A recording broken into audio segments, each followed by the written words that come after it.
Saya Najwa, pelajar daripada Universiti Sains Islam Malaysia. Ingin berbual tentang perkhidmatan kaunseling dan latar belakang tentang bimbingan dan kaunseling lah yang ada dekat UiTM Shah Alami. Jadi sebelum saya mula, boleh saya tahu sikit latar belakang tuan? Asal daripada mana, bagaimana berkecimpung dalam dunia kaunseling? Okey, terima kasih Najwa. Bismillahirrahmanirrahim. Nama saya Muhammad Iman Hafiz bin Mukhtar, berasal daripada Kuala Lumpur, membesar di Selangor dan kini menetap di sini tapi parents di Nilai. Okey, so saya cerita sedikit tentang latar belakang pendidikan lah. So lepas saja SPM, saya sambung diploma bukan dalam kaunseling, tapi saya diploma Meskom. Okey, Meskom Komunikasi dan Pengajian Media di UiTM Lendu Alor Gajah selama 3 tahun. Kemudian saya teruskan degree di UiTM juga, Meskom juga, dalam bidang penyiaran ataupun broadcasting. So lepas dah habis tu, setara gap tu, so saya terfikir nak sambung lagi belajar. So nak sambung belajar tapi saya tak nak bidang apa yang sama. Saya nak cuba ubah bidang dan direkomend oleh mak saya sendiri. Kita cubalah kaunseling kan. So saya kata okeylah cuba. Dia daripada segi cuba, dia bukan macam minat ke apa, tak ada. Walaupun sebenarnya saya di sekolah tu adalah PRS, Pembimbing Rakan Sebaya. Okay, tapi masa tu tak terdetik lagi kan. Tapi nak jadikan apa perancangan Allah Ta'ala nak bagi kat saya punya laluan tu. So saya pergi dan alhamdulillah kira masuk dah sebatilah dengan saya. So saya sambung belajar di UKM, Sarjana Pendidikan Bimbingan dan Kaunseling. So selama 2 tahun, dan lepas tu saya pernah internship ataupun kita panggil praktikum di penjara Kajang. Saya buat situ selama 14 minggu. Kemudian pada tahun 2020 lah, tahun 2020 tu dah habis belajar, dan sebelum kita orang grad, saya selepas kita orang habis lah, maksudnya belum combo lagi, saya apply banyak kerja dan alhamdulillah saya pergi ke boleh ke? Okay, saya pergi ke NGO dulu, nama dia MIASA, Mental Illness Awareness and Support Association. So saya jadi counsellor jugalah. Itu adalah NGO untuk mereka-mereka yang mempunyai mental illness dan juga mereka yang perlukan support kat situ. So habis je saya dapat tawaran sebagai pegawai psikologi di KKM, Kesihatan Malaysia, tapi secara kontrak lah ketika itu. So tak lama, dalam 3 bulan macam tu, alhamdulillah rezeki dapat di UiTM. So sampai sekarang, daripada 2021 sehingga kini saya di pegawai psikologi di UiTM lah.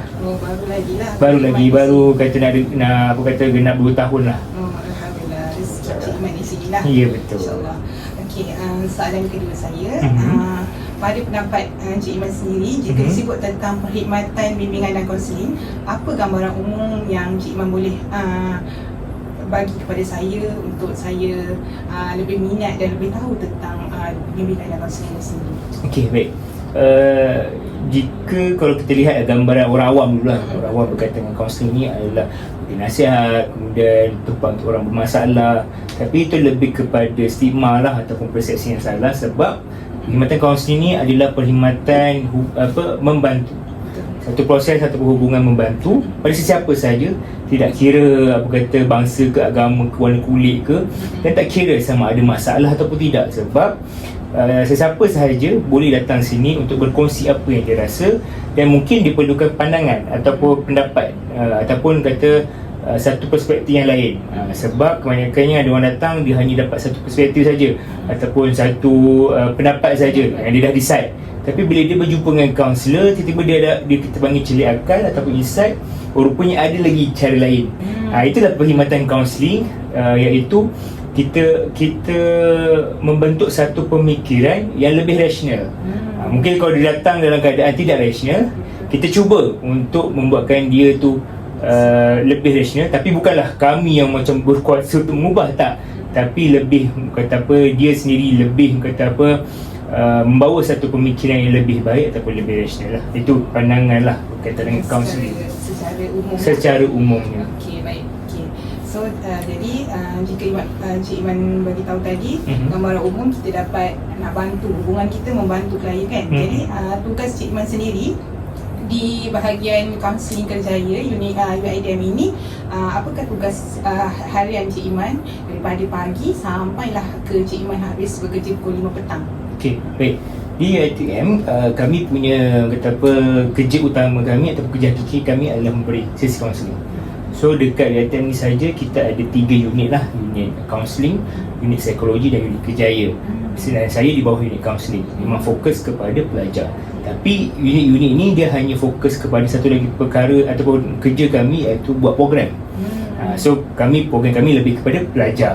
Tapi untuk sesi kaunseling, memang semua kaunselor memang kena fokus kepada pelajar lah. Kira kami punya klien utama adalah pelajar dan juga staff, which is warga UiTM lah kita panggil kan. Jadi kami punya kerja hakiki kami adalah memberi sesi kaunseling. Dan sesi kaunseling ini dia boleh buat dua, sama ada sukarela ataupun dirujuk, sama ada secara temujanji ataupun walk-in secara datang kan. So kalau datang dalam memang kita tengok keadaan dia memerlukan, maka kita kena entertain. So itu adalah hakiki lah.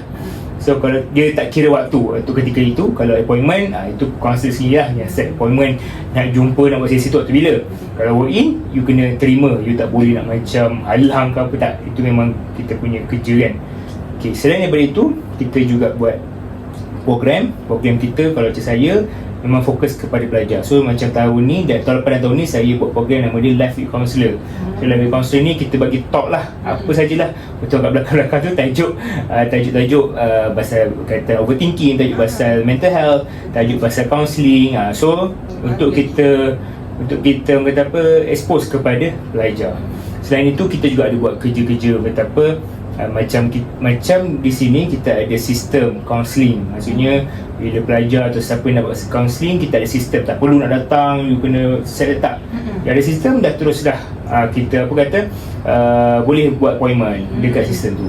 So kat situlah, dalam sistem tu kita akan melakukan, kita buat kerja-kerja apa. So bukan sahaja berkaitan dengan sesi kaunseling, kita juga buat kerja-kerja pengkeranian seperti dokumen dan tadi saya sebut tambah, kita juga buat sesi kaunseling bersama staff. Dan staff tu pun sama lah, sukarela ataupun dirujuk. So kata core dia adalah sesi kaunseling, keduanya adalah program, dan yang ketiga tu adalah macam kata apa, buat artikel. Kemudian kita adalah penambahan kerja-kerja pentadbiran dan sebagainya lah. Okey, alhamdulillah. Jadi sepanjang Cik Iman berkhidmat di sini, cara pelaksanaan sesi kaunseling dijalankan di sini tu biasanya seminggu berapa kali ataupun setiap hari tu mesti wajib hadir ke macam mana? Okey, baik. Okay, good question. Maksudnya macam saya dia bergantung kepada cara kaunselor. Okey, kita lihat maksudnya dia bergantung kepada cara kaunselor menguruskan lah dia punya kata apa, sesi kaunseling. Kita macam saya sebut tadi lah, kalau lah kata dalam seminggu tiba-tiba ada yang walk in tu, kita kena ambil waktu ketika masa tu kita memang free. Masa tu kita memang free, kita kena ambil. Yang appointment saya punya cara adalah bila datang, saya sebaik mungkin saya akan buat secepat yang daripada dia call kita tu lah. Maksudnya contoh dia call hari Isnin, saya cuba call boleh. Selasa, kalau Selasa tak ada, saya Rabu. Maksudnya waktu yang tak ada terlalu gap sangat. Okey. Dan saya selalu saya limitkan sehari 2 kali je. Sebab apa? Sebab saya pun nak jaga juga diri saya. Sebab saya pernah, masa saya di KKM dulu, kita orang diajar untuk paling kurang 5 kali 5 kali sehari. Tak apa, minimum 5 kali sehari. Tetapi waktu di KKM memang core kita atau utama kita memang kaunseling je. Tak ada program apa semua, tak ada. So tak ada masalah lah, tak adalah diganggu kan. Tapi sebab kami juga ada yang saya sebut tadi, buat program, ada juga kerja-kerja lain, tugas-tugas lain, maka saya limitkan 2 kali. Ada pun tiba-tiba kali ketiga tu sebab masa tu adalah waktu mungkin emergency, memang perlukan buat sesi tu, dan saya masukkan lah. Tapi saya selalu nak berkata apa, kita pun nak menjaga diri kita nak self care juga. Saya limitkan lah 2 kali sehari. Dan saya kalau kata masa tu memang ramai, contohnya bulan 12 tiba ramai, selalunya dalam seminggu tu memang ada lah. Tapi saya buat limit setiap, even seminggu memang ada, tapi yang sehari tu 2 kali je lah. Sehari 2 kali, okey. Jadi dalam tempoh Cik Iman sendiri berkhidmat kat sini, apa teori yang Cik Iman selalu guna dalam sesi kaunseling yang Cik Iman buat dia? Okey, baik. So dalam teori saya punya Macam mana dalam teori kaunseling lebih kurang dalam 13 teori. Dia bukanlah kata kita kena favor, kita boleh untuk guna semua, tapi kita lebih kata selesa ataupun sesuai yang pakai itu. So saya lebih selesa ataupun lebih suka gunakan teori reality satu. Okay, teori reality ni adalah diasas oleh William Glaser tak silap saya. Okay, William Glaser iaitu dia punya reality ni, nama pun reality. So teori reality ni berkaitan dengan reality lah, benda yang sebenar apa yang berlaku. Dan saya suka teknik dia, iaitu teknik namanya WDEP, iaitu once, doing, evaluation dan plan. So selalunya reality ni punya teori teknik dia lebih menggunakan macam mana kita punya perancangan ataupun apa plan kita. Dia tak memikirkan, bukan memikirkan benda lepas, tapi dia here and now. Apa you nak sekarang, apa you nak buat. Sebab kebanyakan klien yang jumpa saya, dia tak tahu macam mana nak buat, dia tak tahu, dia macam buntu, dia macam keliru. So kita tanya dia, you nak apa, then macam mana you nak buat, then kita evaluate sama, then kita plan apa boleh buat. So bila kita buat macam tu sama, baru dia nampak, baru dia celik akal, boleh buka fikiran dia apa yang perlu buat. Itu satu lagi adalah nama dia CBT, ataupun Cognitive Behavioral Therapy. So Cognitive dia kan, okay. So Cognitive Behavioral Therapy ni dia more to our cognitive lah, yang berkait dengan kita punya behavior. So kognitif ni banyak juga klien saya adalah, paling banyak adalah overthinking lah.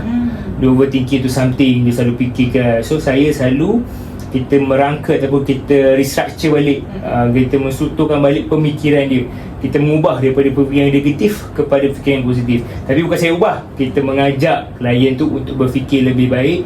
Kita strukturkan balik, kita rangka semula pemikiran dia.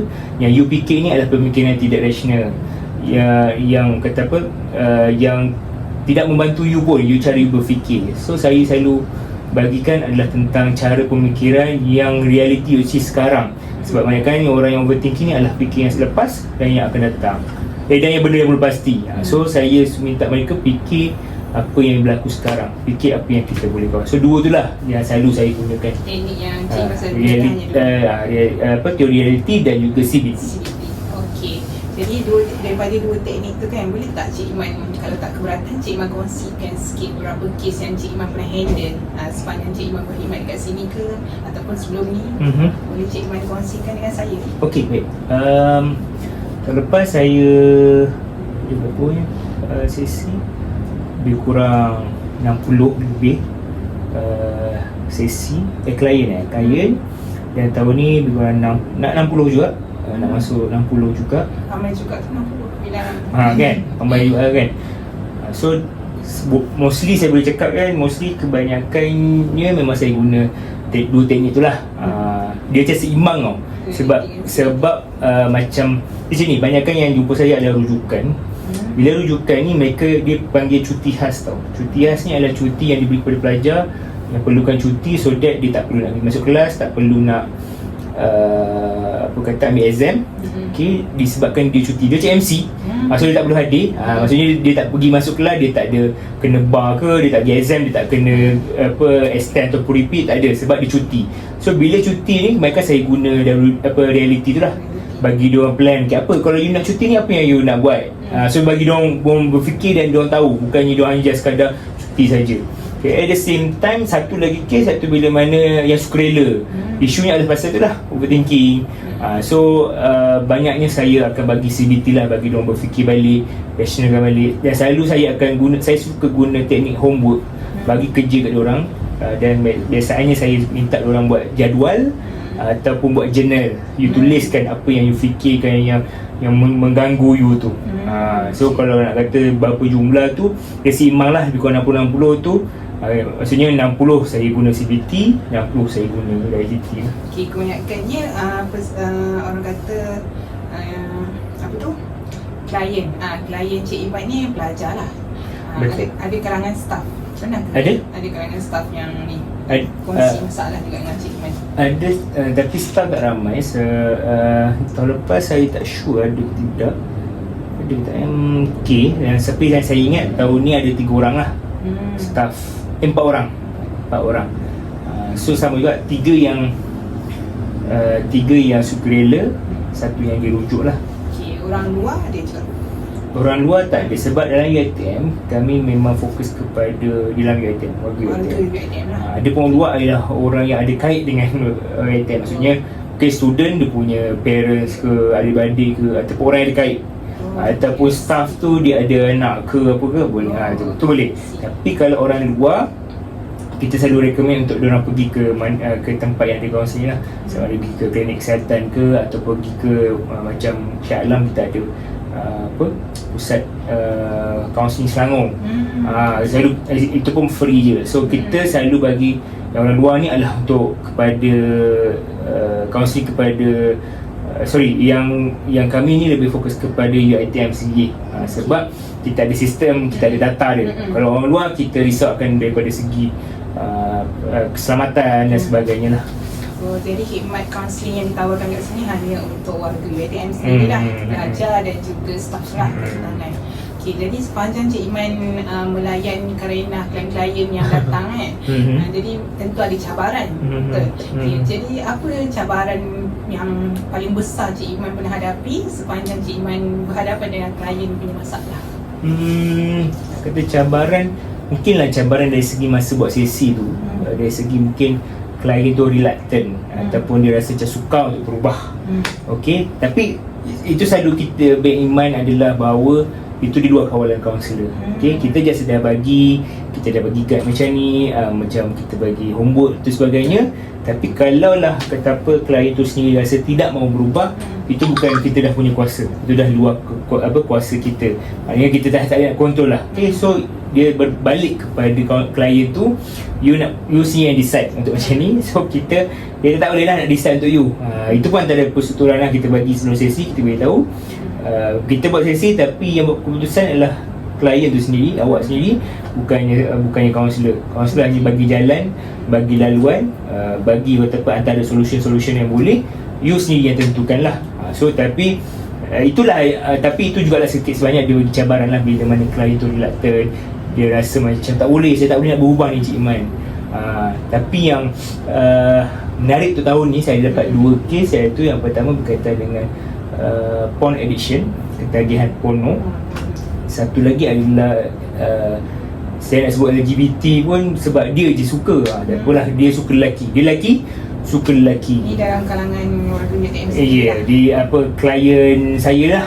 Okay, so itu antara cabaran lah bila kita berhadapan dengan klien yang against kita punya belief. Kan? Kita punya belief kita adalah benda ni haram, tapi kita still berpegang dengan utamanya adalah sebagai kaunselor kita menerima tanpa syarat.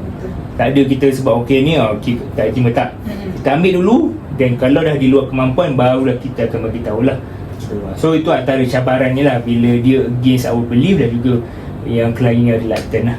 Kebanyakan klien yang Cik Iman temubual ataupun Cik Iman hadapi adalah dalam kalangan lelaki atau perempuan. Maksudnya apa? Jumlah. Kata seimbang. Lelaki ada, perempuan ada. Tapi kalau nak tutup kira tu saya tak check betul lelaki perempuan. Tapi kebanyakan saya tengok dia seimbang lah, lelaki ada, perempuan ada. Okey, soalan terakhir lah daripada saya kan. Okey, terakhir. Apa nasihat yang Cik Iman boleh bagi kepada orang luar ataupun orang awam untuk membuka mata kami ni sebagai khidmat kaunseling ni sebenarnya bagus dan menjadi satu benchmark untuk kami teruskan kehidupan. Jangan sebab ada orang sangka kan perkhidmatan kaunseling ni pergi jumpa kaunselor tapi tak dapat masalah, tak selesai pun masalah tu. Jadi apa nasihat yang Cik Iman boleh bagi kepada kami ini kat luar sana supaya kaunselor-kaunselor ni lebih ramai lagi orang akan jumpa dengan kaunselor-kaunselor untuk memberi nasihat dan memberi tunjuk ajar lah bagi meneruskan kehidupan. Okay, saya suka soalan tu sebab benda ni yang selalu saya bagi kesedaran, bagi awareness berkaitan dengan kita membuat perkhidmatan. First kali adalah jangan malu, jangan takut. Okay, sebab ada orang masih ada stigma yang pergi tu untuk masalah, dan dia bila orang sekeliling lah, masyarakat memandang orang yang pergi tu masalah, so orang nak dapat bantuan ni takut. Sebab kan pergi kan macam mana pun nanti orang cakap aku ni, the bad word adalah bila orang cakap aku gila. Padahal kalau datang sini orang gila saya pun takut. Tapi tak, kita adalah manusia biasa, kita pun ada limit dia. Sometimes kita perlukan pertolongan, kita tak ada seorang-seorang. Okay, kita perlukan seseorang untuk kita berkongsi sebagainya. So jangan malu, jangan takut. Kami bukannya makan orang, kami bukannya marah orang, tak, kita nak membantu. Profession kami pun adalah profession help, profession membantu. Itu yang pertama. Yang kedua tadi saya suka bila awak sebut pasal orang yang bila datang sini tak selesai masalah. Memang sebab datang sini kami bukan menyelesaikan masalah anda. Okey, bila anda sebab itulah kadang-kadang mereka ni rasa kecewa sebab dia ada mindset macam tu. Okey, aku datang kaunseling ni memang aku nak masalah aku settle. Tak. Sebab saya selalu sebut tidak semestinya satu permasalahan itu you datang sini selesai dalam satu sesi je. Maknanya mungkin akan jadi susulan, barulah kita boleh nak tengok satu persatu, barulah kita nak boleh explore. Dia tak boleh, you datang sekali terus ni. Okey, dan kami ni bukanlah saya kata bukan bomoh kan. Bomoh you belum datang, you dah tahu dah sebab apa you datang ni. Atuk dah tahu dah ni masalah. Kami tak. Kami bukan you datang sini, saya scan awak, okey, masalah selesai. Tak. Kita datang sini adalah untuk you nak, first adalah untuk you mengurangkan rasa bimbang dan rasa tertekan tu. Itu sebenarnya. Bukannya datang sini, okey, dah dapat dah jawapan, dah dapat macam tak. It takes time. Dia ambil masa. Dan bila dah ambil masa, sebab you nak dapatkan sesuatu yang lebih, orang kata apa, lebih efektif, lebih baik. So takkanlah dalam sekejap tu you dah boleh dapat benda yang hebat, benda yang best kan. So itu yang kena fikir dan kena setkan dalam fikiran. You datang bukan untuk menyelesaikan masalah, tapi you datang untuk you nak keluar daripada masalah. Saya sebut yang itu. You bukan datang nak selesaikan masalah, tapi you datang untuk you nak keluar daripada masalah you sekarang. Maksudnya you tengah ada masalah, so you nak cuba keluar agar you lebih tenang. Tapi tak bermaksudnya selesai, tak. Tapi at least you lebih tenang daripada sebelum. Itulah kalau saya nak bagi tahu kat masyarakat yang we are welcome, datang, please kita boleh kongsi dan kita cuba membantu setakat mana yang kita mampu. Baik, insyaAllah. Jadi saya sebagai klien pada hari ini pun saya rasa macam wah, buka minda dan mata saya lah tentang perkhidmatan kaunseling yang ditawarkan di sini lah. Dan saya dapat menghadapi realiti yang sebenar lah tentang bimbingan kerjaya dan kaunseling kat sini lebih menarik. Dan sebelum ni saya hanya tahu sekadar atas ni lah, atas angin je orang kata. Sekadar lalu je, bimbingan dan kaunseling macam kita dulu kat sekolah. Bila lalu depan bilik bimbingan kaunseling, ni kaunseling, nampak ceria je kan. Jadi sebenarnya perkhidmatan kaunseling ni untuk membantu, hubungan membantu, dan juga kita dapat bantu student, bantu ni klien kita tu bukan menyelesaikan masalah, kita tolong dia selesaikan masalah tu. Dalam masa yang sama kita nak minta dia yang selesaikan sendiri, betul? Tapi keluar daripada masalah tu, gunakan teknik-teknik dan apa yang kita ajar ni lah. Betul. Okey, jadi tu saya rasa cukup sampai sini dulu lah. Kita berhenti untuk sesi temu bual juga hari ni. Terima kasih banyak-banyak ya Encik Iman atas perkongsian. Banyak input yang saya dapat hari ni. Secara tak langsung insyaAllah saya doakan saya semoga dapat menjadi seorang kaunselor juga. InsyaAllah. Dapat praktikkan pada student-student nanti insyaAllah. Dah doakan saya apa yang Encik Iman kongsikan pada hari ini benda baru untuk saya, dan saya akan cuba laksanakan akan datang insyaAllah. InsyaAllah. Terima kasih banyak-banyak Encik Iman. Sama-sama.